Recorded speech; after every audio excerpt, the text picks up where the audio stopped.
Привет, дружище! Это подкаст «Мрачные сказки» от студии Терминвокс. Меня зовут Митя Лебедев, и здесь я собираю легенды и сказания малых и великих народов России.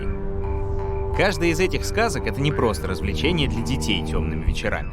Это еще и указание, как поступать в сложную минуту, что делать перед лицом опасности. А опасностей там будь здоров сколько. На то они и мрачные сказки.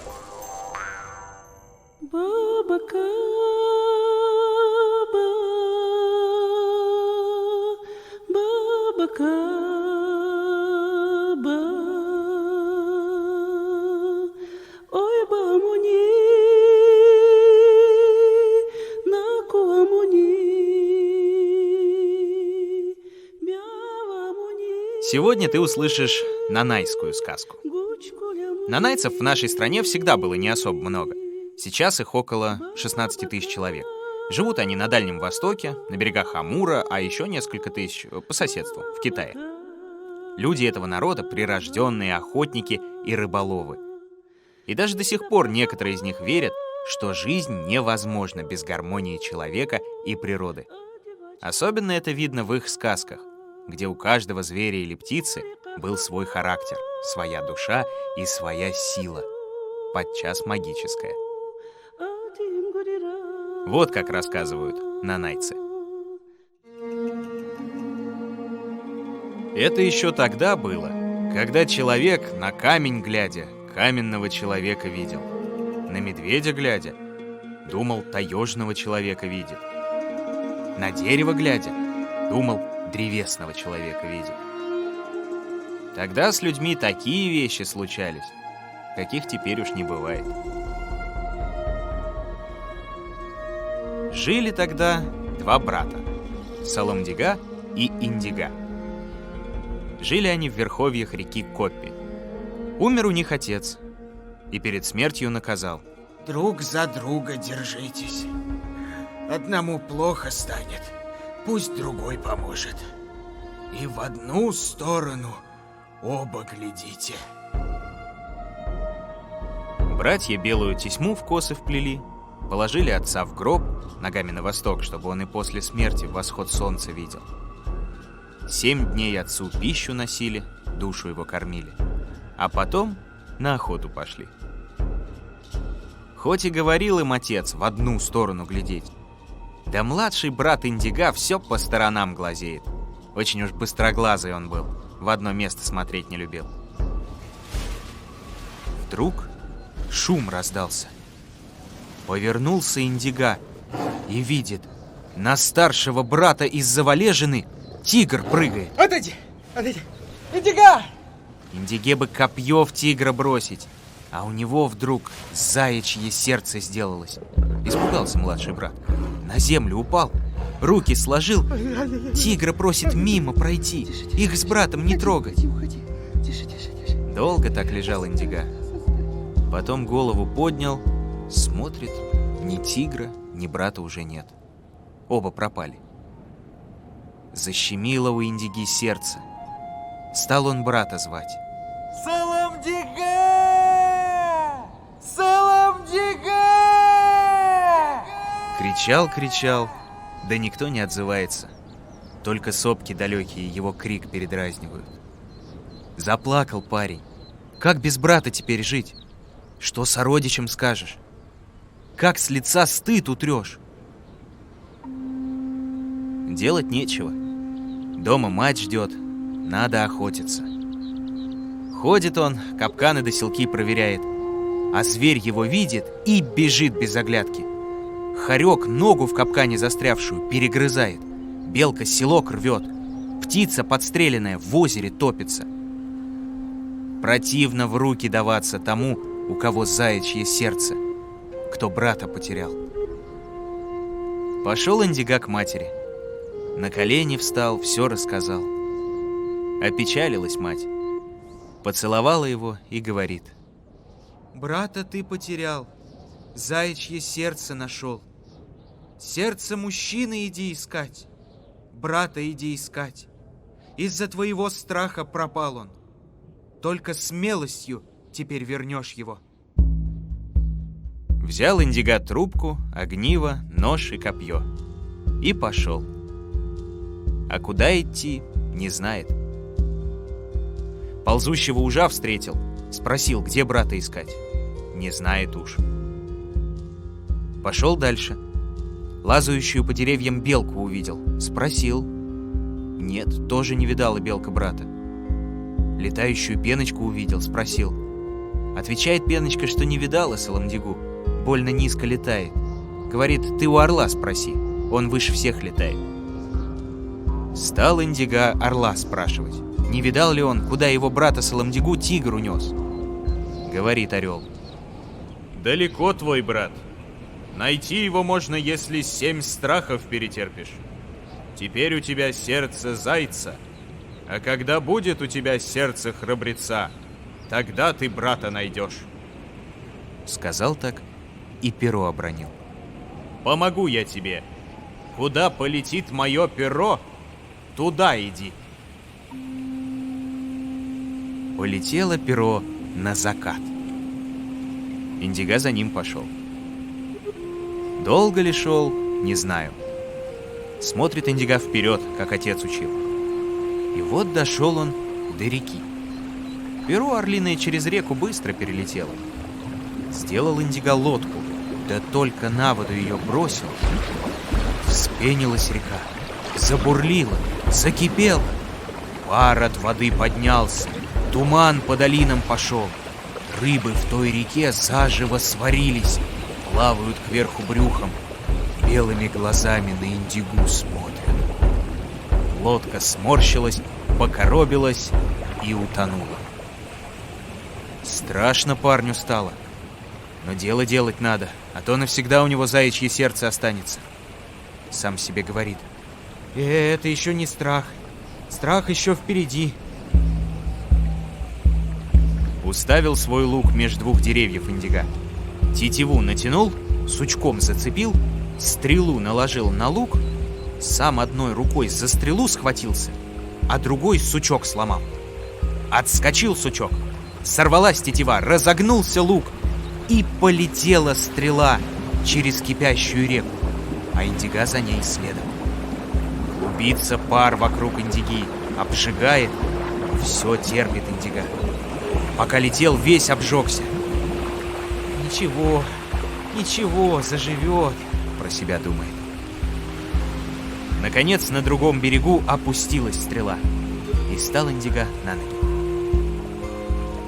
А орлиное перо его как будто и дожидается. И только парень ступил на землю, полетело перо дальше, и Индиго за ним. Шел он, шел, видит, между двумя горами каменная поляна, а к ней узенькая тропинка ведет, вся костями усеяна, да черепами огорожена. Страшно стало Индиге, а орлиное перо, знай себе, вдоль той дорожки летит, прямо на каменную поляну. Видит Индиго, а там тигриное стойбище. Тигров, как пчел в дупле, добычу терзают, друг с другом дерутся, ревут так, словно над стойбищем гром гремит. Бьется сердце у Индиги. Ох, ведь съедят меня, съедят. Трубку напоследок выкурил, да про огниво вспомнил. Сухую траву вытащил, жгутом скрутил и себе на голову надел. Высек огонь и зажег жгут. Запылала сухая трава на голове у Индиги, будто костер. Кинулся он через тигриное стойбище. Шарахнулись тигры в разные стороны. Ничего, кроме огня, не видят. Индигу не видят. Ревут тигры, хвостами по земле колотят, пасти красные разевают. А Индиго мимо них. Сам себе говорит. Это, видно, еще не страх. Страх-то еще впереди весь. Стойбище пробежал, тигра одного убил, с собой мясо и шкуру взял. А орлиное перо уже над Индигой опять. Дорог не выбирает, напрямик летит. Снова пошел Индиго за пером. Дошел до леса. А в том лесу деревья до неба. Через ветки луч солнца не пробьется, ветер не продерется. Стоят деревья, а сучья до ветки у них будто руки извиваются, хватают. Зверя пропустят, а человека нет. Видит Индига, что и кости чьи-то уже на ветках тех деревьев белеют. Человеческие кости. Колотится у Индиги сердце, руки дрожат. А сам он себе и говорит: Ну это еще видно не страх. Страх-то впереди. натянул на себя тигриную шкуру, мясо на куски порезал, на копье вздел и в лес пошел. Тянутся к Индиге деревья, запах мяса слышат, руками ветками ощупывают, да скрипят страшно. Как ветка к Индиге тянется, он ей кусок мяса кидает. Деревья друг у друга мясо вырывают, дерутся, хлещут сучьями друг друга, кора да щепки в разные стороны летят. А Индига все дальше и дальше через лес идет за орлиным пером. По дороге веток от тех деревьев набрал, думает: ну хоть костер разведу, да обсушусь, когда можно будет. Летит дальше орлиное перо. Вышло оно на болото и прямиком через топь. Как Индиге-то быть? Стал он те ветки на болото бросать и по ним ступать. Погружаются ветки в трясину, а Индиге увязнуть не дают. Пузырится вокруг болота, синие огоньки по нему порхают. Дошел Индига до середины, видит, а на дороге у него горбатый человечек стоит. Одна нога у него и одна рука. Испугался Индига. Узнал он того человека, хоть ни разу не видал до сих пор.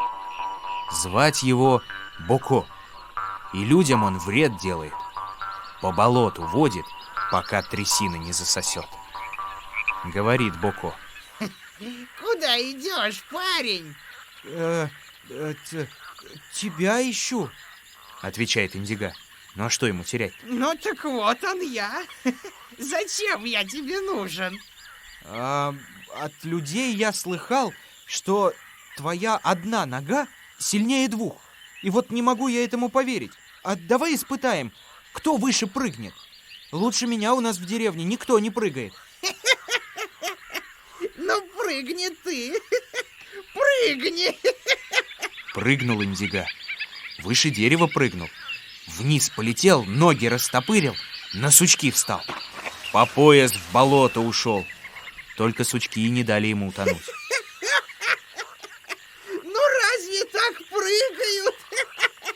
Вот как надо. Смотри. Присел он на одной своей ноге, разогнулся. Да как подпрыгнет!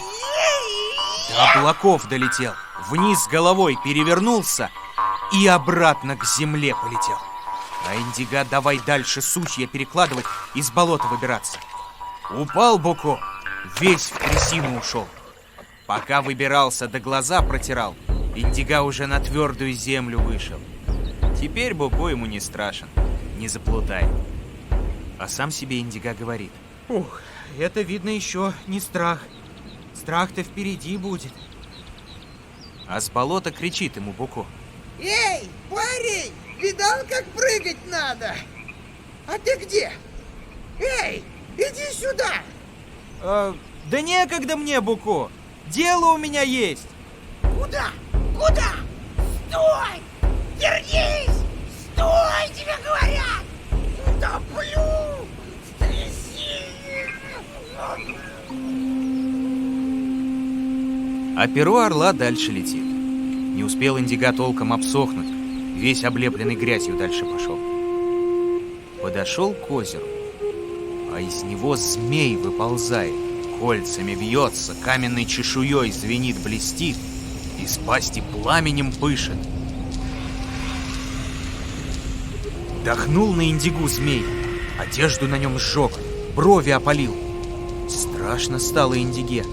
Побледнел он, да сам себя утешает.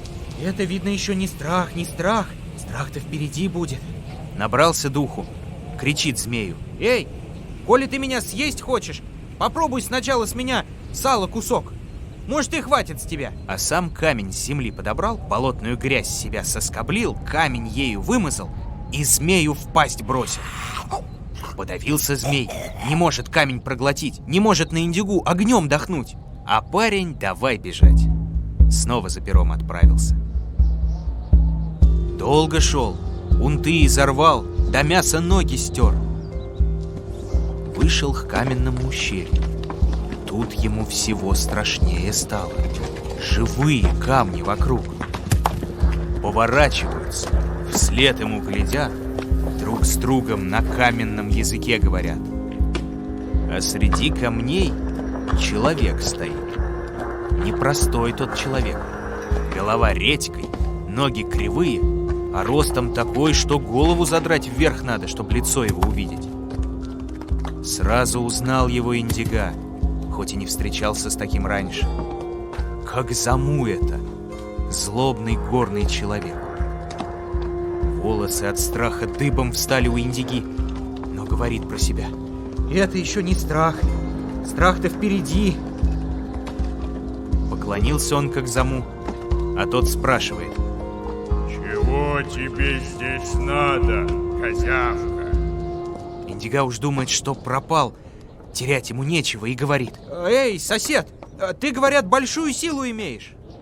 Правду говорят. Видишь, вокруг камни лежат. Все это люди были, да я их в камни обратил. Пусть мои утесы и все, что под ними есть, сторожат. И тебя сейчас в камень обращу. Тронул он Индигу за руку. Стала каменная рука у Индиги. Ни пошевельнуть, ни поднять нельзя. Чуть не умер парень со страху. Но духу набрался и говорит. Это еще дед умел мой делать. Ой, да только невелика эта сила из живого мяса камень сделать. А вот ты из камня живое мясо сделай. Вот дед мой умел, да давно умер. А теперь никто не умеет.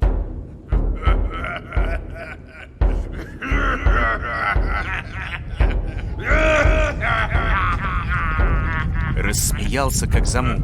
Пошло в горах грохотать. Обвалы до лавины в ущелье скатились. Моя сила, моя власть. Что хочу, то и сделаю. Тронул он руку Индиги. Опять стала рука живая. Побежала по ней горячая кровь. Стала рука шевелиться. Но это еще не все.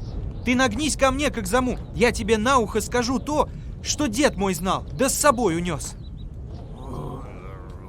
Дед узнал, что там у тебя. Чего я сам рассказываю? Нагнулся горный человек к Индиге. Ухо подставил, глазами ворочает. А Индига вытащил из-за пояса кисет с табаком. Да весь табак и высыпал, как Заму, в нос. Принялся, как Заму, чихать. Чихал. Да вся сила у него через нос вышла. Когда обратно придет, время уже пройдет, а Индига бежать, пока не поздно. Снова пошел за орлиным пером. Устал, всю одежду оборвал, ноги до костей стер. Тут видит, каменная стена стоит, через всю землю тянется, в облаках скрывается. Не обойти, не перелезть. А перо о ту стену ударилось и в пыль разлетелось, будто и не было его никогда. Вот уж тут стало Индиге по-настоящему страшно. Так страшно, что и слов таких нет, чтобы рассказать. Посмотрел на себя Индига. Ноги стерты, руки обожжены, одежка вся в клочьях, живот от голода к спине прилип. Столько страху перетерпел Индига, а брата-то все не видать. Вынул он нож и говорит: назад не пойду. Лучше тут сердце свое зайчье вырежу из груди. Стыд с лица утру. Нож к груди приставил. Вдруг видит, в стене дверь показалась. А за ней какой еще страх таится? Крикнул Индига. Не боюсь я! Ничего уже не боюсь! И слышит вдруг, что забилось у него в груди сердце мужчины. Распахнулась дверь, и прыгнул в нее Индиго, ко всему готовый.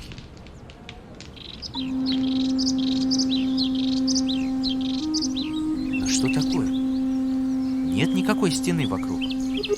А сам он стоит на том самом месте, где брата своего потерял. А прямо перед Индигой стоит его брат Саламдига, жив-здоров.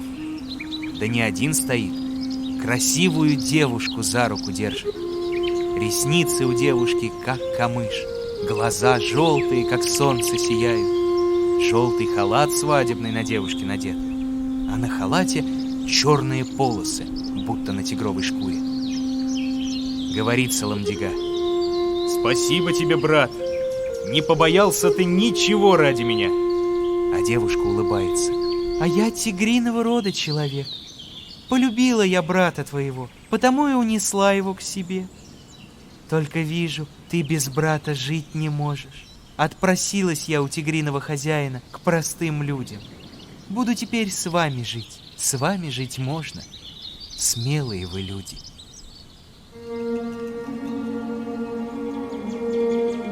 Взялись они за руки и пошли вместе. Мать обрадовали. Саламдига с девушкой мужем и женой вскоре стали. А Индиго научился вперед смотреть. И заячьего сердца у него никогда больше не было.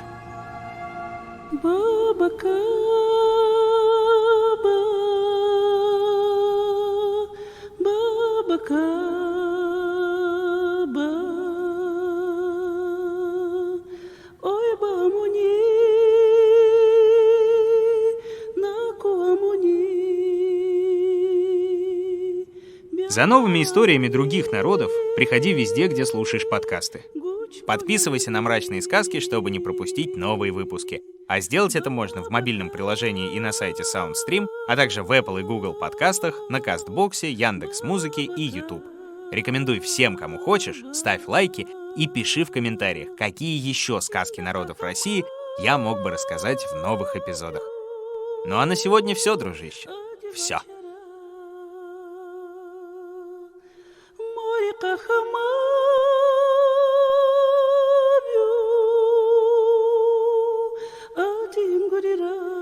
Находил и читал сказки Дмитрий Лебедев. Собирала их в звуки и украшала Ольга Лапина. Рисовала картинки и превращала в анимацию Елизавета Семенова. Отражала настроение наших волшебных персонажей музыка Полины Бирюковой. Искал самые народные песни Ваня Петрович. А продюсировала все получившееся Кристина Крыжановская.